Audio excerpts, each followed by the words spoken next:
Hello दोस्तों, the अध्ययन classes में आपका स्वागत है। आज अपन बात करेंगे एमपी जो अपन ने लास्ट क्लास में छोड़ी थी, है ना, उसके आगे से। लास्ट क्लास में मैं आपको बता रहा था बेटा कि ये 1950 से लेकर 1956 तक की मैंने स्थिति बताई थी कि क्या स्थिति थी। मैंने स्थिति बताई थी कि इस समय प्रशासन की दृष्टि से पूरे भारत को 4 भागों में बांटा गया था। प्रशासन की दृष्टि से पूरे भारत को 4 भागों में बांटा गया था और 4 भाग के अंतर्गत 29 स्टेट आते थे, है ना। 29 स्टेट आते थे। जो 4 भाग कौन कौन से थे ये भी मैंने आपको बताया था कि पार्ट ए था, है ना, पार्ट बी था, पार्ट सी था और पार्ट डी था। पार्ट ए में बेटा टोटल 9 राज्य आते थे, 29 है। पार्ट बी में बेटा 9 राज्य आते थे। पार्ट सी में 10 राज्य आते थे, 10। और पार्ट डी में 1 राज्य आता था। ऐसे अगर अपन इसे टोटल करके देखें तो आप देखना 9 9 18 10 28 और 1 29 29, है ना, 29 राज्य आते थे। इन 29 राज्यों में से जो आपका मध्य प्रदेश था बेटा वो इन 3 पार्ट में डिवाइड था।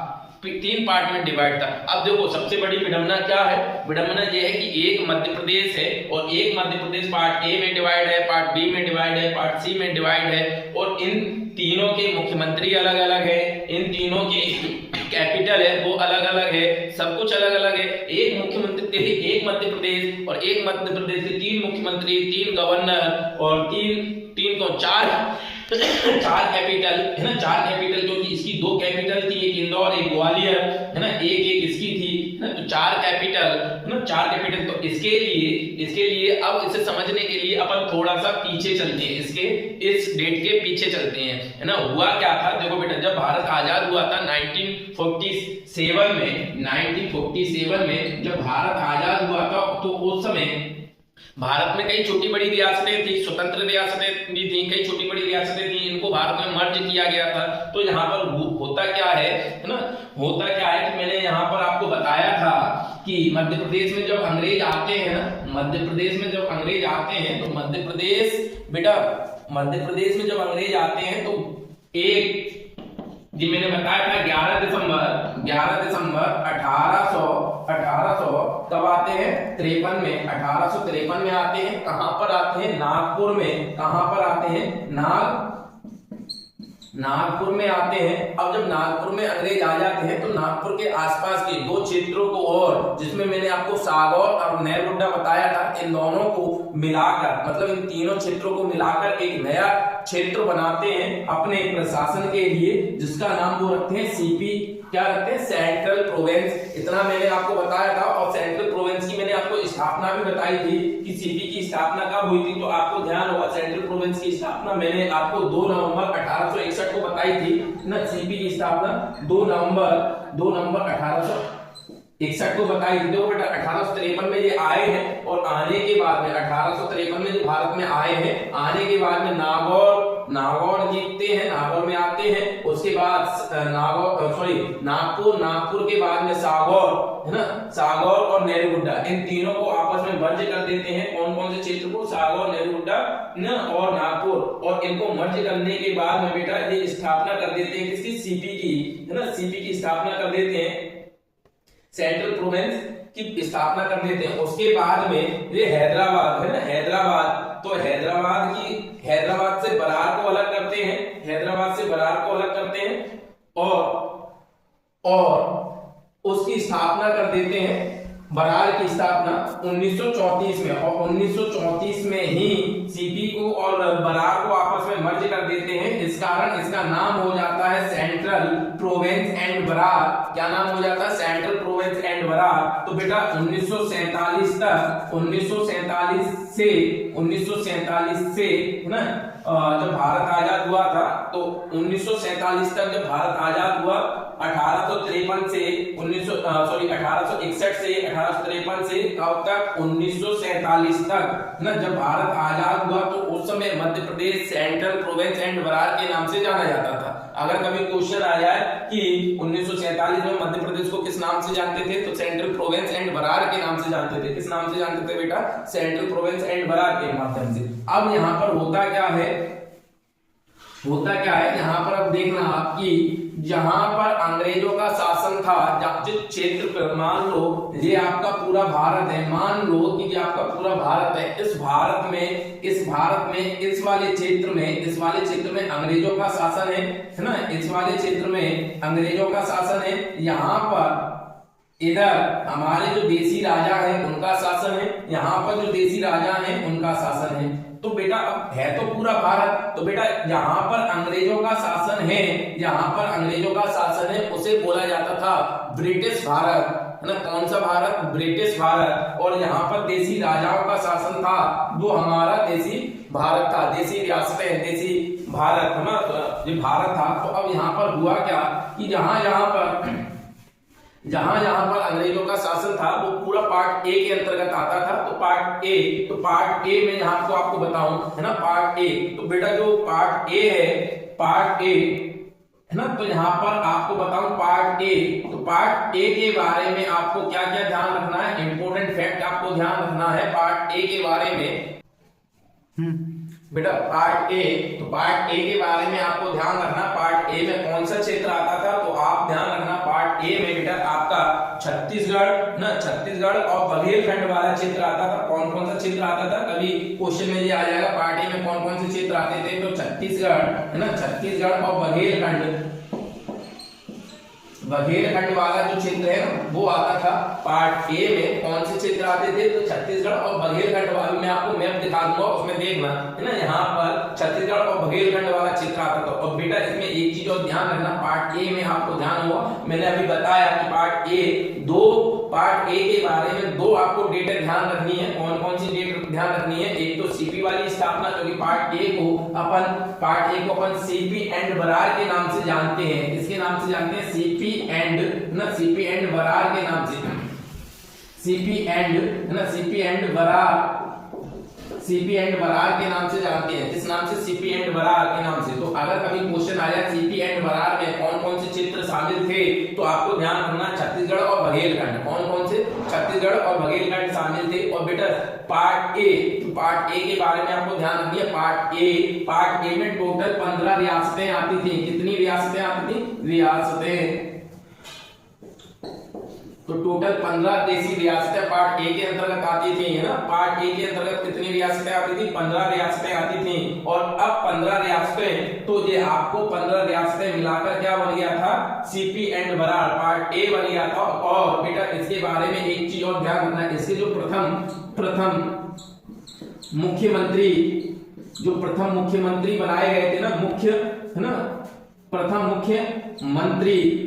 मुख्यमंत्री बनाए गए थे वो पंडित रविशंकर शुक्ल को बनाया गया था। किसे बनाया गया था, बेटा ध्यान रखना, पार्ट ए का प्रथम मुख्यमंत्री कैसे बनाया गया था, तो आप ध्यान रखना पार्ट ए का प्रथम मुख्यमंत्री पंडित रविशंकर शुक्ल को बनाया गया था। और बेटा पंडित रविशंकर शुक्ल के बारे में एक चीज और मैं ध्यान दिला दूं, है ना, पंडित रविशंकर शुक्ल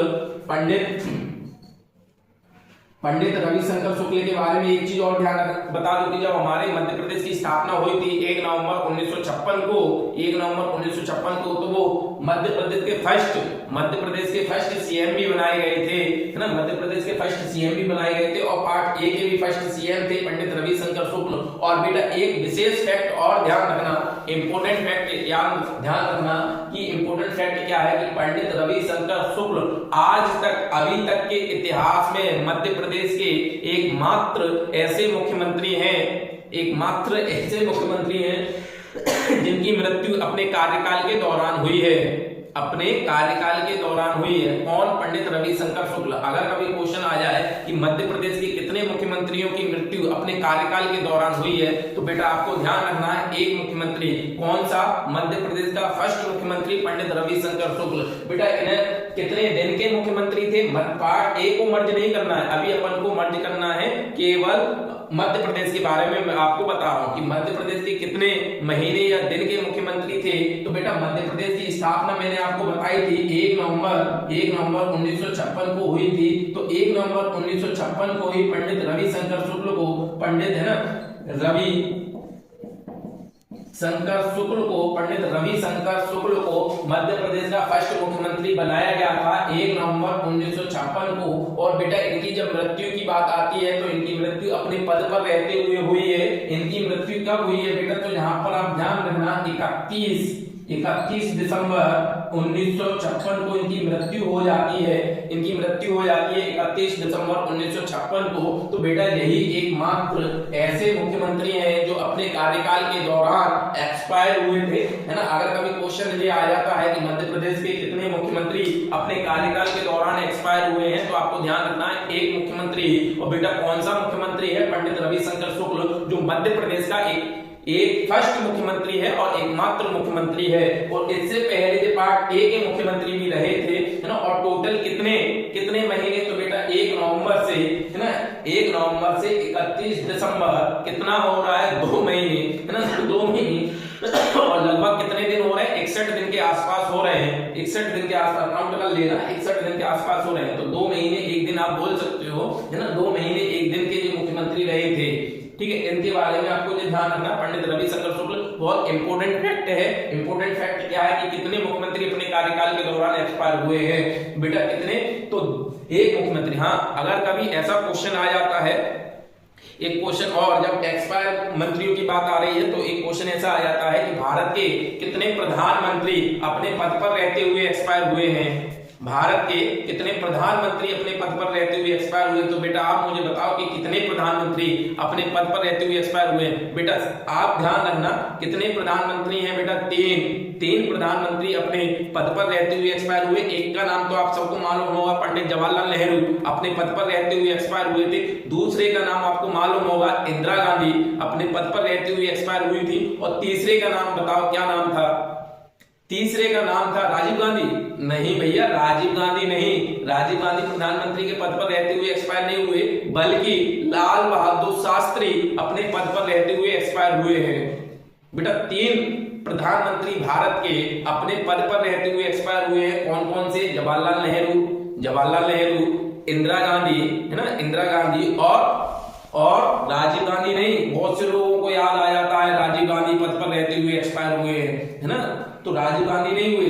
कौन हुए हैं? हमारे लाल बहादुर शास्त्री जी, है ना, लाल बहादुर शास्त्री। और लाल बहादुर शास्त्री ही एकमात्र प्रधानमंत्री हैं जो विदेश में एक्सपायर हुए हैं। कहां पर एक्सपायर हुए हैं? विदेश में एक्सपायर हुए हैं। तो बेटा सॉरी, है ना, जब फैक्ट आपको ध्यान रखना, भारत के 3 प्रधानमंत्री पद पर रहते हुए एक्सपायर हुए हैं। बार बार रिपीट कर रहा हूं, आप नोट कर लेना। जवाहरलाल नेहरू, इंदिरा गांधी, और बेटा कौन? तो आपके लाल बहादुर शास्त्री। और लाल बहादुर शास्त्री में भी एक फैक्ट और लिख लेना वहीं पर कि जो विदेश में एक्सपायर होने वाले एकमात्र प्रधानमंत्री हैं। अब प्रधानमंत्री की तो बात हो गई बेटा, अब अपन बात करते हैं राष्ट्रपति की, है ना, राष्ट्रपति की। तो आपको मालूम होगा, है ना, आपको मालूम होगा कितने राष्ट्रपति पद पर रहते हुए एक्सपायर हुए हैं? कितने राष्ट्रपति आज तक कितने राष्ट्रपति पद पर रहते हुए एक्सपायर हुए हैं? तो बेटा यहां पर आपको ध्यान रखना, भारत के 2 राष्ट्रपति अपने पद पर रहते हुए एक्सपायर हुए हैं। कितने राष्ट्रपति बेटा? भारत के 2 राष्ट्रपति अपने पद पर रहते हुए एक्सपायर हुए हैं। कौन कौन से 2 हैं बेटा? तो एक फैक्ट आपको बता रहा हूं, फैक्ट आप ध्यान रखना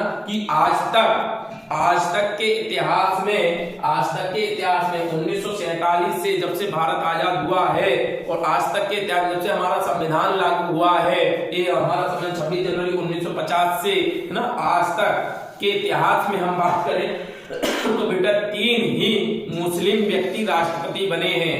कौन? 3 ही मुस्लिम व्यक्ति राष्ट्रपति बने हैं। एक का नाम है बेटा, है ना, जाकिर हुसैन, डॉक्टर जाकिर हुसैन। दूसरे का नाम है फखरुद्दीन अली अहमद। और तीसरे तो बेटा सबके फेवरेट, है ना, है ना, मिसाइल मैन जिन्हें बोला जाता है, एपीजे अब्दुल कलाम, है ना, एपीजे अब्दुल कलाम। 3 जो मुस्लिम राष्ट्रपति बने हैं, एपीजे अब्दुल कलाम, फखरुद्दीन अली अहमद और जाकिर हुसैन। बेटा इन 3 में से 2 ने अपना कार्यकाल पूरा नहीं कर पाया। 2 ने अपना कार्यकाल पूरा नहीं कर पाया, उससे पहले ही ये, है ना, एक्सपायर हो गए। कौन कौन से 2? तो बेटा आप सबको मालूम है कि हमारे जो APJ Abdul Kalam missile man थे, वो तो जब राष्ट्रपति के पद से हट गए थे, उनका कार्यकाल पूरा हो गया था। उसके बाद में, है ना, एक कॉलेज में जब लेक्चर दे रहे थे, उसके दौरान हार्ट अटैक से उनकी मृत्यु हुई थी। तो एपीजे अब्दुल कलाम तो उसमें शामिल नहीं है।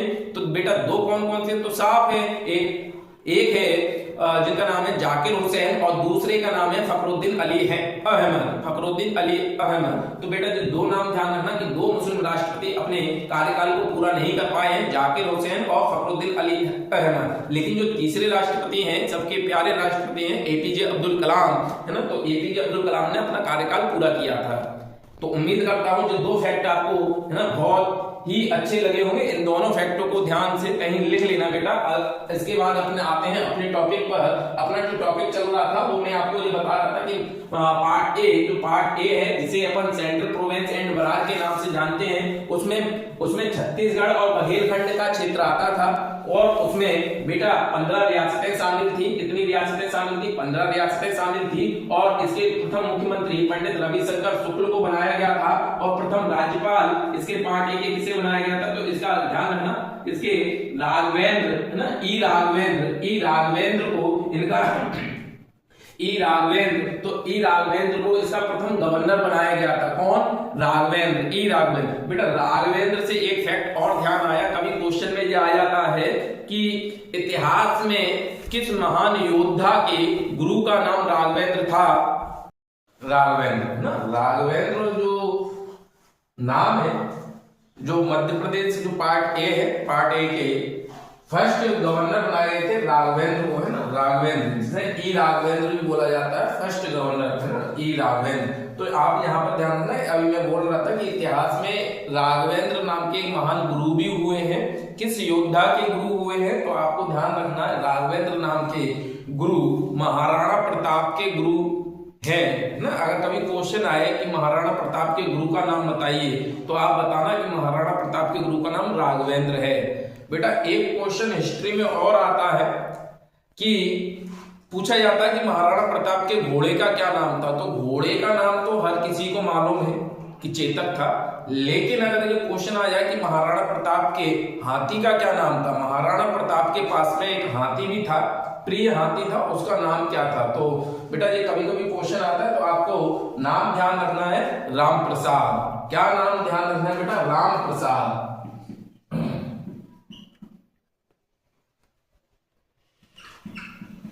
राम प्रसाद, है ना, राम प्रसाद महाराणा प्रताप के हाथी का नाम है और प्रिय हाथी था सबसे। और बेटा आपको इसके बारे में बताओ कि जब महाराणा प्रताप के साथ में हल्दी घाटी के युद्ध में शामिल हुआ था, हल्दी घाटी के युद्ध में, और इसका एक बहुत अच्छा कारनामा बताऊं कि इसने अकबर की सेना के, ऐसा कहा जाता है कि इसने अकबर की सेना के 13 हाथियों को मार गिराया था। इस राम प्रसाद हाथी ने अकबर की सेना के 13 हाथियों को मार गिराया था। जब अकबर ने इसे पकड़वाया, है ना, कि भैया 13 हाथियों को मार गिराया है, राम प्रसाद को पकड़ो, पकड़वा कर कैद किया और अपने कारागार में ले गया। और ले जाने के बाद में बेटा इतना वफादार था कि इसने अकबर की कैद में अकबर का कोई भी अन्य जल ग्रहण नहीं किया था और काफी दिनों भूखा रहने के बाद में इसकी डेथ हो गई थी अकबर की कैद में। तो बेटा ध्यान रखना, अगर कभी क्वेश्चन आता है कि राघवेंद्र किस योद्धा के गुरु थे, तो आप ध्यान रखना महाराणा प्रताप के गुरु थे। अगर क्वेश्चन ये आता है कि महाराणा प्रताप के हाथी का क्या नाम था, तो महाराणा प्रताप के हाथी का नाम था राम प्रसाद। जो क्वेश्चन कभी कभी आ जाते हैं, जो कि हल्दी घाटी के युद्ध में महाराणा प्रताप की तरफ से, है ना, महाराणा के प्रताप की तरफ से लड़ा था। अगर बेटा एक चीज और ध्यान रखना, हल्दी घाटी का युद्ध, अगर कभी जो क्वेश्चन आए कि इस हल्दी घाटी के युद्ध में महाराणा प्रताप का सेनापति कौन था, महाराणा प्रताप का सेनापति कौन था, जब क्वेश्चन बहुत आता है सेनापति कौन था, तो आप यहां पर ध्यान रखना हाकिम खान महाराणा प्रताप का सेनापति था। और अकबर का कौन था, तो अकबर का था, आपने नाम सुना होगा मानसिंह, है ना, मानसिंह। अकबर की सेना का सेनापति था मानसिंह और महाराणा प्रताप की सेना का सेनापति था हाकिम खान। जो दोनों नाम ध्यान रखना बेटा, क्वेश्चन आ जाते हैं कभी कभी कि महाराणा प्रताप की ओर से हल्दी घाटी के युद्ध में सेना का नेतृत्व कौन कर रहा था, सेनापति कौन था, हाकिम खान था। महाराणा प्रताप की सेना का सेना नायक कौन था, हाकिम खान। और अकबर की सेना का कौन था, तो आपको ध्यान रखना है अकबर की सेना का था मान सिंह। एक तरफ खान है, खानों की सेना में हिंदू सैनिक है मान सिंह, और हिंदुओं की सेना में मुस्लिम हाकिम खान है ना। देखो तो दोनों ध्यान रखना। इसके बाद आगे और बताता हूं। तो अभी तक हमने पार्ट ए समझ लिया। पार्ट ए में क्या क्या समझ लिया। पार्ट ए में मैंने आपको बताया कि पार्ट ए की स्थापना सीपी एंड बरा दोनों को मर्ज करके की गई है। इसके प्रथम मुख्यमंत्री पंडित रविशंकर शुक्ल को बनाया गया है। और बेटा इसमें एक चीज और ध्यान रखना, क्या चीज ध्यान रखनी है कि इसमें पार्ट ए में बेटा जो टोटल रियासतें आती थी वो टोटल रियासतें 15 रियासतें थी। कितनी? 15 रियासतें। और इन 15 रियासतों में से जो 2000 में जब मध्य प्रदेश और छत्तीसगढ़ अलग हुआ था सन 2000 में, तो 14 रियासतें छत्तीसगढ़ में चली गई। एकमात्र रियासत वर्तमान मध्य प्रदेश में है और वो है मकड़ई। कौन सी रियासत है? मकड़ई रियासत, जो आज हरदा वाले क्षेत्र में है। ठीक है, तो ये ध्यान रखना पार्ट ए में टोटल कितनी रियासतें थी, तो आपको ध्यान रखना पार्ट ए में 15 रियासतें थी, जो मध्य प्रदेश के पुनर्गठन के बाद में ना 14 रियासतें हमने छत्तीसगढ़ को दे दी, और एक रियासत आपकी मकड़ई वाली वर्तमान मध्य प्रदेश में है। बेटा इसमें छत्तीसगढ़, बघेलखंड और विदर्भ ना, छत्तीसगढ़, बघेलखंड और विदर्भ 3 की रियासतें आती थी पार्ट ए में। पार्ट ए में कौन कौन सी रियासतें आती थी, तो ध्यान रखना 3 क्षेत्रों की रियासतें आती थी। एक तो आपकी छत्तीसगढ़ वाली रियासतें आती थी, छत्तीसगढ़ है ना, दूसरी बघेलखंड और तीसरा विदर्भ है ना। इन तीनों को मिलाकर टोटल 15 रियासतें थी पार्ट ए में, 15 रियासतें। और 15 रियासतों में से हुआ क्या था, जब 1 नवंबर 1956 को मध्य प्रदेश का निर्माण किया गया था पार्ट ए बी सी को मिलाकर, तो पार्ट ए की 15 रियासतें हमारे मध्य प्रदेश में आ गई थी। लेकिन आगे चलकर जब मध्य प्रदेश का दोबारा से पुनर्गठन हुआ 1 नवंबर सन 2000 को, मध्य प्रदेश से छत्तीसगढ़ अलग हुआ, तो पार्ट ए की 14 रियासतें छत्तीसगढ़ में चली गई थी। एकमात्र रियासत बची थी जिसका नाम था मकड़ई है ना। मकड़ई, क्या नाम था? मकड़ई है ना। तो मकड़ई रह गई है वर्तमान मध्य प्रदेश में। अगर कभी पूछा जाए पार्ट ए की कौन सी रियासत वर्तमान मध्य प्रदेश में है, तो आपको मकड़ई याद रखनी है। और मकड़ई किस क्षेत्र में पड़ती है बेटा, तो आपको ध्यान रखनी है हरदा वाले क्षेत्र में। किसमें? हरदा है ना। और बेटा एक चीज और ध्यान रखना कि अगर पूछा जाए कि पार्ट ए में टोटल विधानसभा की कितनी सीटें थी विधानसभा की, तो यहाँ पर आपको ध्यान रखना है पार्ट ए में टोटल विधानसभा की सीटें 150 थी। कितनी थी? 150 सीटें विधानसभा की थी। आज मैंने पार्ट ए आपको कंप्लीट करा दिया है। अब आगे आने वाली वीडियो में पार्ट बी बताऊंगा बेटा। तब तक के लिए धन्यवाद।